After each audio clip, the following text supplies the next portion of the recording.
حضرت ابو موسیٰ اشعری رضی اللہ تعالیٰ عنہ سے روایت ہے، رسول اللہ صلی اللہ علیہ وآلہ وسلم نے فرمایا، میری اس امت پر اللہ کی رحمت ہے، آخرت میں اس پر عذاب نہیں۔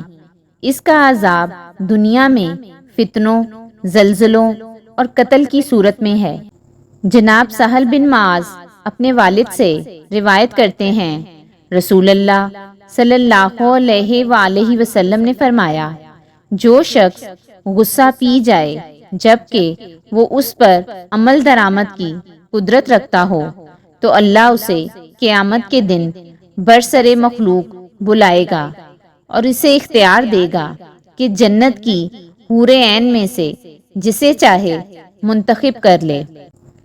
ام المومنین سیدہ عائشہ رضی اللہ تعالیٰ عنہا سے روایت ہے کہ ایک آدمی نے نبی صلی اللہ علیہ وآلہ وسلم کے ہاں آنے کی اجازت طلب کی تو آپ نے فرمایا، کنبے کا بہت برا آدمی ہے۔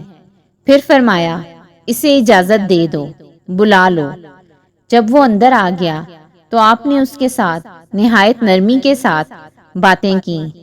سیدہ عائشہ رضی اللہ تعالیٰ عنہا کہتی ہیں، میں نے کہا، اے اللہ کے رسول، آپ نے اس کے ساتھ بڑی نرمی کے ساتھ باتیں کی ہیں، حالانکہ آپ نے اس کے متعلق ایسے ایسے فرمایا تھا۔